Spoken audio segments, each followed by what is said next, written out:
Hi, hello. It is Josh Bow for Pod Maverick, one of the many editors, also at MavsMoneyball.com, coming to you with another edition of Pod Maverick After Dark. Mavericks beat the Golden State Warriors in a pretty fun nationally televised game on Amazon Prime. They win 123 115. That is the Mavericks' fourth win in a row. It is their fifth win in 6 games. Sorry. Yeah. Fifth win in 6 games. And not only is it their fourth win in the row, it's their fourth win. I don't know if you want to call this comfortably, but they had 3 straight blowouts. They had a 13-point lead with about 2 minutes left. And this one, 8-point win. They weren't really sweating this one out in the final 2 minutes of this one, even though Golden State definitely put a scare in them in the third quarter. So the Mavericks are not only winning, they are kind of dominating right now. As you can tell by me talking, it is only going to be me tonight. No Kirk, my co-host and the man in charge. He needed the night off. His family, he's got the bug going through his family right now. He's a little under the weather, so he needs to take a sick day so that we can get back to it at a later day. Kirk's also going to miss the Saturday game for something that's really fun and funny that he will tell y'all, I'm sure, later, but I won't spoil that until he's ready to tell y'all why he's missing Saturday. Has to do with the Mavericks game. It doesn't have to do with like anything crazy personal. So yeah, this game was interesting. The Mavericks kind of did what they've been doing for about a week now. They are driving the ball like crazy. They're scoring well in the paint. They're beating teams off the dribble. They're creating advantages, and they're scoring extremely well with a kind of smaller perimeter-oriented lineup. This is very funny because, it's a basic carbon copy of what happened the second half of last season. After the Mavericks traded Luka, Anthony Davis comes over, gets hurt, he's out. And then the Mavericks kind of reinvent themselves as this small ball whirling dervish, drive and kick, score in the paint, kind of relentless, constant drive and speed and over and over and over again until they wear these teams down. Now, of course, Mavericks didn't win a ton of games last year. They finished 10th. And then they lose in the play-in tournament after they won the first game. So, they didn't make the playoffs. So it didn't amount to a big playoff run, but it kind of stabilized their season when they, for all intents and purposes, that season should have been over. Same thing here. Anthony Davis getting hurt. They're going to a smaller, more nimble lineup. Dwight Powell as the center has been putting up some ridiculous performances, maybe not on the stat sheet, but his energy and his movement, even, as an older veteran, is noticeable. And the Mavericks are just a quicker team right now. They're a quicker team than they've been most of the season. They've kind of abandoned this bully ball, big ball, double big lineup that they've been wanting to do. And now they're small, they're fleet of foot, and they just get to the basket constantly. They did that again tonight. They scored 56 points in the paint, which is just right over their average, which is top 10 in the NBA, by the way. They got to the free throw line 30 times. They made 24 free throws. So they not only outscored the Warriors in the paint, they also made 10 more. They also shot 12 more free throws, which is kind of indicative of the Mavericks' aggression.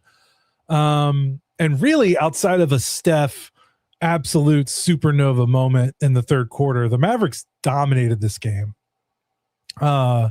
They won the fourth quarter by 13. They won the second quarter by 8. They stumbled a little bit toward the end of the first, but they started the game off really well.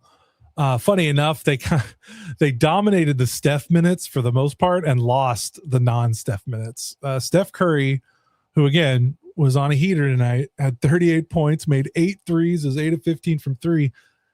He was a minus 24 tonight. So the Mavericks weathered the Steph storm admirably. And the Warriors had absolutely nothing after Steph. And you're seeing kind of what the Warriors look like with Jimmy Butler missing the season, out with that ACL injury. I mean, they have They have nothing going offensively, process wise. And then defensively, the Mavericks carved them up. They still had Draymond Green. They still had some, this is still a good defensive team. They still got Draymond is still one of the best defensive players in the league. And the Mavericks had no problem really getting their spots. There was times in this game where it was close and both teams were kind of missing shots, especially, parts of the first quarter, parts of the second quarter. But the Mavericks process felt so much better. The Warriors process was awful, and they just happened to throw in some threes in the third quarter to make this thing closer than it really was. But they were playing this kind of hot potato basketball.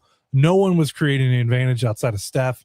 And then Steph, once the ball got out of his hands, the Mavericks were totally fine with, Brandon Pajimski or Gary Payton, or Al Horford or Guy Santos. The Mavericks were not threatened by anyone else besides Steph. D'Anthony Melton on the Warriors was literally the only other person that seemed to know how to do anything with the gravity that Steph was creating. And then otherwise the Mavericks shut the water off on everyone else, which admittedly isn't hard to do because the Warriors role players kind of stink. It's crazy to say that the Warriors, who are 25 and 21, have significantly worse role players than the Mavericks do at 19 and 26, but that's kind of it. The Warriors just have Steph, and they did have Jimmy Butler, so they kind of had higher top end than the Mavericks have right now. But the Mavericks are a deeper team, and they played better. Najee Marshall is just, he's doing what I've been saying he could be doing, since before, right when the Mavericks signed him. He's picked up right where he left last season, where he was an elite paint scorer. He's doing it again. You look at his his month of January and his last 5 games, basically when the Mavericks started winning, basically since the Chicago loss, when they started with that Brooklyn win, when they've won 5 of their 6, 22 points against Brooklyn, 24 points against Denver, 22 points against Utah. And again, that was a laugher. So that was 22 points in 24 minutes. Then he had 16 points in 29 minutes in the next Utah game, 19 points against New York. Actually kind of a slump for him, even though I thought he played well. He was 7 of 18. And then now 30 points, tying his season high on 10 of 12 shooting. It's just ridiculous how easy it is for him to get to his spot. I'm going to repeat this ad nauseum, but creating an advantage. Najee Marshall was able to do that without a screen. I'm talking just straight up pass the ball, set defense. He was beating his man to his spot, which just created a cascading effect of drawing help, finding shooters, keeping the Warriors in a rotation and never allowing them to kind of settle defensively. And then when they weren't rotating over, he was just scoring in the paint at will. I want to look it up. I've got his shot chart. So he was 10 of 12 from the floor. One of those misses was a quarter 3. All of his shots in the paint besides his 3 corner threes. He was 3 of 4 in the restricted area. He was 5 of 5 in the paint outside the restricted area. Just a monster game for Najee, who is proving himself to be rather invaluable to how this team operates. We'll see what happens at the trade deadline. If I'm a contender, I'm calling the Mavericks every day, and I'm like, hey, take our late first for Najee, or take something. They got to. These opposing teams have to do that because Najee's playing too well. I don't know if the Mavericks will trade him. I don't really feel like talking about trade stuff right now because I feel like we're kind of talking in a loop. I'll hit it up after we take a quick break in a second here. I'll kind of give my thoughts really quick and then we'll go out of it. But yeah, Najee was great. Almost finished with a triple double. So finished with 30 points, 7 rebounds, 9 assists. Cooper Flagg was good. His shot was a little off. He was 1 of 5 from 3. He was 8 of 18 from the floor. The Warriors really dared him to shoot a lot of jumpers. And to Cooper's credit, he stepped into it and confidently took some jumpers, and he didn't make some. But if teams are going to wall off the paint against him at times, he has to be confident and rise it up and take it like a short 12-footer. He wasn't consistent with it tonight, but I thought otherwise the disposition of his game, he played really well. He had 11 rebounds, had 4 turnovers, which was great. That was probably the one thing the Mavericks did really bad. The Mavericks had 21 turnovers tonight. Actually, that's individual player. Yeah, they had 22 total team turnovers. it's kind of a miracle how well they played outside of that, because they were giving the ball to the Warriors seemingly every chance they could. It was really, I mean, that combined with Steph, looking like Steph, MVP Steph in the third quarter. I mean, if those two things don't happen, the Mavericks probably win this game by like 25 points. I mean, that's just the way it was going. But yeah, liked how Cooper played. He did get into the paint fairly well at times, even with the way the Warriors were guarding him. And then Max Christie was the other big contributor. Two other big contributors. Everyone contributed. I mean, PJ Washington played a little bit better. Had 2 steals, 3 blocks. Brandon Williams had 19 points on 7 of 10 shooting. Roasted any Warriors guard that was in front of him. The Mavericks were actually picking on Steph a little bit with Brandon Williams, which was just kind of not shocking, but just like bold. They were setting screens. They were whoever Steph Mans was guarding. The Mavericks brought him into an action with Brandon Williams, and Brandon Williams was killing it. And then Max Christie, another huge 3-point shooting night. Struggled a bit inside the arc, but 5 of 12 from 3. Really taking advantage of the space that Najee was providing with his dribble drive attacks. And then Dwight Powell, freaking 10 point, 12 rebound, double. The Mavericks killed the Warriors on the glass. Another reason why the Mavericks won.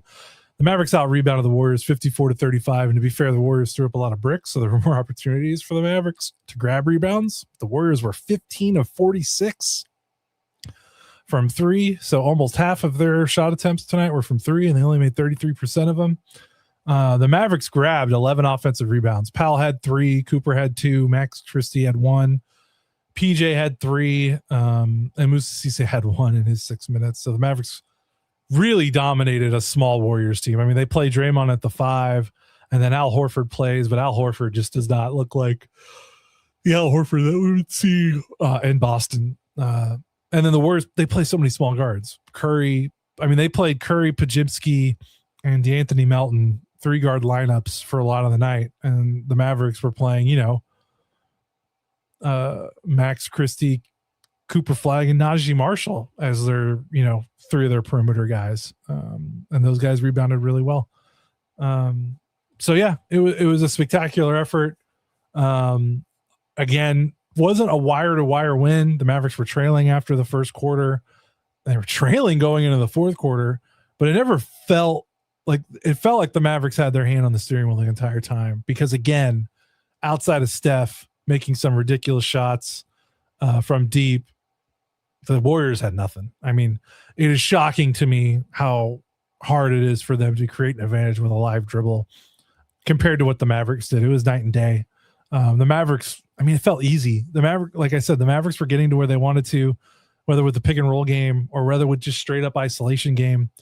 And the only time the Warriors would crank up the pressure in the pick and roll defense, they would get some turnovers that kept them in it. But when the Mavericks were taking care of the ball, the Warriors had no chance, and they were kind of running them off the floor, to be fair, at times. I'm going to take a little quick break. This isn't going to be a super long podcast. Excuse me. Can't help it. When I solo pod, it's like a tick or something. So I'm going to take a break. For those of you listening on the audio only feed, we're going to take a quick podcast break, listen to our ads, support the show. The best way to support the show is not fast forwarding through our ads. Those of you watching live, we're just going to take a quick pause, and then we'll be right back. Okay, so we're back. Not sure how much more I'm going to be able to talk after this, because we kind of hit the game as best we could. Again, Mavericks played a really, really good game from almost start to finish. Just a couple blemishes here, turnovers, Steph heaters prevented this from being a really wire-to-wire kind of blowout win. I wanted to finish up the podcast talking about the trade deadline, in the sense that I don't want to talk about the trade deadline. This is the part of the season I hate the most. It's reports and sourcing wars, and one reporter says this, another says that. One source says this, another says that. The GM is telling media this, while the agent's telling media that. You get Shams Charania from ESPN after Anthony Davis gets hurt, saying the Mavericks are reigniting their trade talks with other teams with Anthony Davis. Mark Stein and Jake Fisher today are like, no, nothing's happening. So with Davis, and it's cooling off. So, just the conflicting reports. I hate it. I'm tired of trying to read tea leaves and stuff that is just, we're going to know, right? It's not like it's a state secret. The trade deadline's going to happen and the Mavericks are going to make a trade or they're not. I know that part of the gig is talking about this stuff and trying to embrace debate and get the convo going and get the people going. But I'm tired of the rat race that is the trade deadline. I don't know what the Mavericks are going to do. They should have two goals if they're smart. Excuse me. Their only two goals at the trade deadline should be moving large veteran salaries to financially clean up their books heading into Cooper Flagg's first off season, really, with the Mavericks after being drafted last June. Then the second thing is they need to clear up roster spots to sign Ryan Nembhard and Moussa Cisse to full-time contracts. Both of those guys are almost out of time on their two-way deals. I think Moussa Cisse has 12 games left. Nembhard's probably less. Regardless of what the Mavericks do, if they want to keep AD, trade AD, keep Clay, trade, they have to find a way that Nembhard and Cisse can play significant games after the All-Star break and after the trade deadline. It would be, if the Mavericks are going to finish this season in 10th, 11th, 12th place, which they are rising up the standings, but still they are so far back. The idea that they're going to be playing in the playoffs is just, we can't expect that. They need to get as much as they can out of Nembhard. They need to get as much as they can out of Cisse, see what they have. And they can only do that by making some trades. And again, they can't trade Anthony Davis. Fine. They can't trade Clay, or Clay says, hey, I want to stay here. Fine. But they just have to find room. They have to clear salary and they have to find room for these guys. And outside of that, I don't care. I don't care about what Rich Paul is saying. I don't care what Shams Charania is saying. I don't care honestly, don't even care like what other, Mark Stein, Jake Fisher, great reporters. I just don't care. It's not no one's fault. I just don't want to do this back and forth invisible shadow tug of war when we're going to know. It's not like the trade. If we didn't have leaks, there wouldn't be trade. Like, the team is going to release a press release if they make a trade after the trade deadline. They're not going to hide it. They can't hide it. It's publicly available information. If someone's getting traded, we'll know. And we got two more weeks. And I don't feel like doing this will they, won't they for 2 more weeks. We kind of know what the Mavericks' priorities need to be. We'll see if they follow through with it. I don't know. I have no idea. The Mavericks don't have a full-time general manager, so it seems crazy to try to predict what kind of trades they will or won't make when they're eventually going to have to hire someone full-time to run the team. Like, are you going to trade guys and then hire a GM? Like, is it harder to hire a GM if you trade guys? Like, would a new GM want more of these guys on the roster to come here? Like, I don't know. It's really tough. And I think that's what makes it really hard. And I think that's why the reports are so conflicting, because again, the Mavericks have 2 co-interim general managers. Not a lot of teams operate like that. In fact, no teams operate like that. So I think that's why the information is so fuzzy. And we'll see. We'll see what happens in 2 weeks. Personally, I think the Mavericks will probably make at least a trade. If you had to put my feet to the fire, I don't think they're going to trade Anthony Davis. I would imagine they would probably trade, at this point, I think they would probably trade Gafford. And then after that, I don't know. And we'll see. But my prediction would be at least one trade, and it's probably Gafford. I have a sneaky suspicion that Davis isn't going to be traded. I have a suspicion Klay Thompson seems to be really enjoying his time here, despite the losing, despite the fact that they're on the outside looking in right now, the playoff picture, as we get closer to February.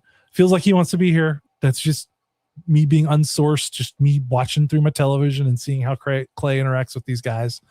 I wouldn't shock me if he just was like, I don't want to go. And the Mavericks need to honor that because, the organization signed him for one thing. And that thing was competing for a championship, and that's not going to happen. Probably while Clay is still an active NBA player. So the Mavericks owe it to him to kind of do what he wants to do. And if he wants to stay, then he wants to stay. So yeah, I think that's kind of all I got. Talked for 20 minutes. We hit the big parts of the game. Again, Warriors doo-doo on offense. Mavericks survived a Steph heater. They shut off the water on the role players who the Mavericks had a severe advantage over in terms of role player creation. Najee Marshall's awesome. Cooper Flagg's awesome. Max Christie's awesome. Dwight Powell's awesome. Everyone's playing well. I'm kind of raising an eyebrow at how well the team is now playing without Anthony Davis. I mean, this is the best 6-game stretch they've played all season. I mean, I know they had that bet where they won. They had another stretch earlier where they won 5 out of 6. They beat Denver. They beat Miami. And they beat Houston.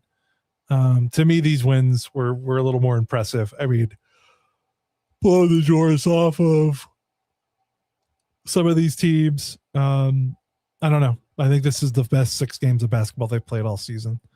I want to see something real quick before we go.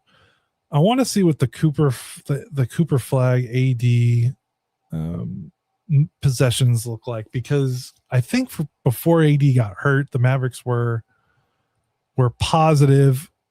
Let's see. We'll do Anthony Davis on the floor. And we will do, this is great to be talking about this live.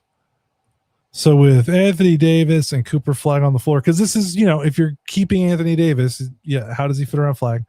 So with Cooper and Anthony Davis on the floor, the Mavericks have a minus 4.5 points per 100 possessions net rating.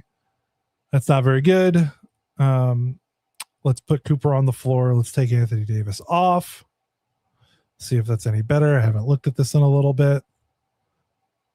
Minus negative 4.4. So, practically even. So if that's the case, I mean, if the Mavericks are basically playing just as well with Anthony Davis on the floor with Cooper than Cooper playing without Anthony Davis, I mean, that just gives you more motivation to trade him, is all I want to say there. But we'll see. I don't see a market for Anthony Davis. And we'll go from there. Sorry, not going to be able to really get to some fan questions. I do want to highlight Ash with the donation. Hey, Josh, look at my Najee question, Butler replacement. I don't know if the Warriors are going to make a move to try to win now with Butler being out for the season.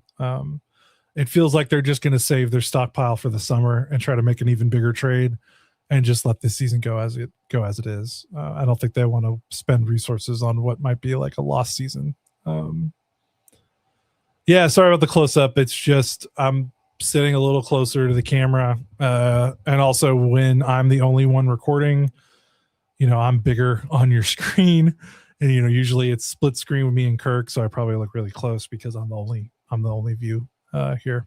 I could probably afford to sit a little bit farther back now that I've got this boom mic for my microphone. That's gonna do it. 24 minutes. That's enough for me, Gavin solo. You guys get on with your day. This is Pod Maverick. Mavericks beat the Golden State Warriors 123-115. For Pod Maverick, for MavsMoneyball.com, which you guys need to check out the site. We got a lot of good stuff going on. Read our post-game content after this Warriors game. Kirk will be back, not Saturday. Again, special reason why he's going to be missing Saturday's game, but I should be here next game after the Lakers game. Presumably Kirk should be back, and he can tell his story for why he isn't going to be on our Saturday podcast after the Mavericks play the Lakers. It'll be fun. I won't spoil the surprise. Boy,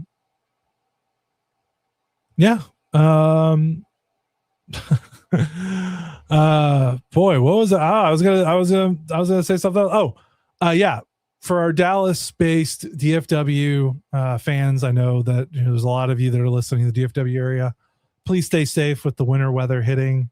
There is a Mavericks home game on Saturday. If you're in the area and you're planning on going to that game, please be careful. It's probably going to get nasty with the overnight freezing snow and ice. Be careful driving. It's probably, even if you have tickets, make smart decisions, be safe, try to take the train if you can, stay off the highway. maybe drive to a dart station and take the dart into the American Airlines Center if you're not living in the immediate Dallas area. But everyone stay safe. I hope the power is good. Hope no one loses power. Hope you guys got your groceries. Hope everyone's safe as this winter storm rolls through North Texas this weekend. So I'll talk to you guys on Saturday. Maybe we'll have someone else from our Mavs Moneyball staff join us, and we'll go from there. All right. So for Pod Maverick, it's Josh Bowe. Mavericks win again.